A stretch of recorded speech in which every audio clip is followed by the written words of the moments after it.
तो उन पर एफआईआर दर्ज करवाया जाता है। ये सवाल एसआईआर के मामले पर जो डर है उसको भारतीय जनता पार्टी भी महसूस कर रही है कि जनता के अदालतों का इस्तेमाल करते हैं। प्रधानमंत्री जिस शब्दों का इस्तेमाल करते हैं लालू जी के संबंध में, तेजस्वी जी के संबंध में, क्या एक प्रधानमंत्री के स्तर से इस तरह की भाषा उचित है?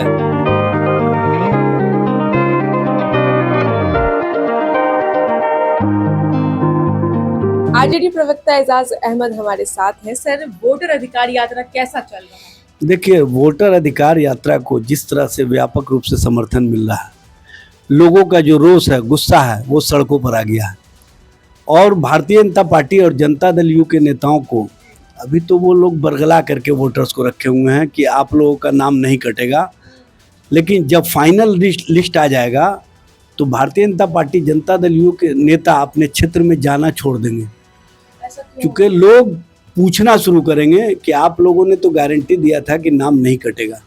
जब नाम कट जाएगा फाइनल लिस्ट में, तब इनको पता चलेगा कि वोटर का अधिकार क्या है।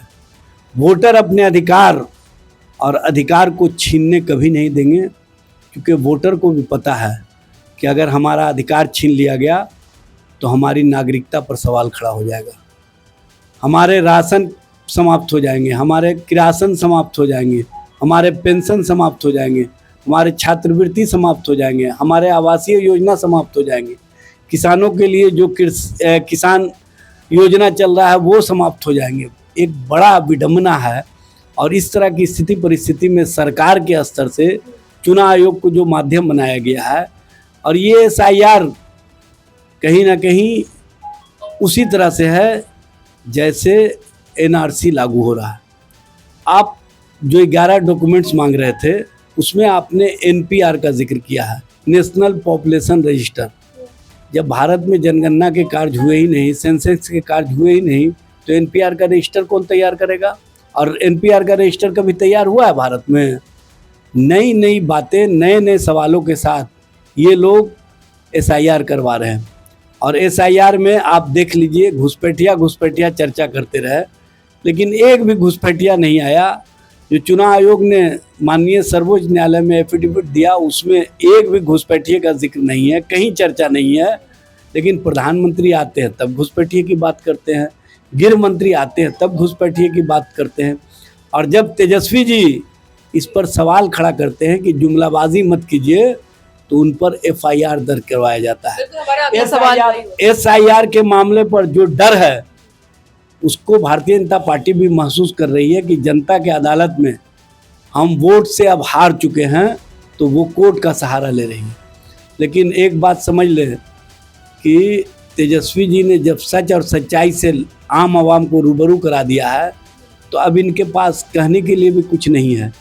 क्योंकि अमित शाह ने स्वयं कहा था 2000 चुनाव के पहले, जब इन लोगों ने कहा था कि हर के खाते में 15 लाख जाएंगे, तो चुनाव परिणाम के 6 महीने के बाद, उस समय वो भारतीय जनता पार्टी के राष्ट्रीय अध्यक्ष भी थे, पत्रकारों ने पूछा कि आपने कहा था कि 15-15 लाख रुपए खाते में जाएंगे, तो कहे वो तो जुमलाबाजी था, वो तो कहने की बात थी। जब गृह मंत्री और उस समय के भारतीय जनता पार्टी के राष्ट्रीय अध्यक्ष स्वयं मानते हैं कि हम लोग जुमलेबाज हैं, तो जुमलेबाजी कहने पर एफआईआर क्यों दर्ज करवाए? इसका मतलब है कि भारतीय जनता पार्टी को ये बात समझ में आ चुका है कि अब हम जनता के बीच टिक नहीं पा रहे हैं, तो जनता के बीच अपने आप को टिकाए रखने के लिए ये इस तरह की राजनीति का सहारा ले रहे हैं। वो भी कहाँ, बिहार में नहीं, महाराष्ट्र में एफआईआर दर्ज करवाए हैं, गढ़चिरौली में। इन्होंने उत्तर प्रदेश के शाहजहांपुर में दर्ज करवाया है एफआईआर। और बिहार के लोग जिस दिन से एफआईआर का सुने हैं, उसके बाद से गुस्से में हैं। और लोग आज जिस तरह से उस गुस्से का इजहार कर रहे हैं कटिहार में, पूर्णिया में, वो गुस्सा आगे आप देखिएगा पटना आते आते इतनी बड़ी संख्या में लोगों का सड़कों पर दिखाई देगा कि पटना में जो सत्ता में बैठे हुए सल्तनत के राजा हैं, वो अपनी सल्तनत बचाने का उपाय खोजते रहेंगे। उनके सल्तनत अब बचने वाले नहीं है, क्योंकि सुल्तान के बारे में पहले से पता है कि वो अचेत हो चुके हैं। और जो केंद्र के स्तर से भारतीय जनता पार्टी पूरी राजनीति की कवायद बिहार में चला रही है, वो अब झूठ के साथ साथ कहीं ना कहीं वैसे चीज़ों का सहारा ले रही है जो लोकतंत्र और लोकतांत्रिक प्रक्रिया के लिए कहीं से उचित नहीं है।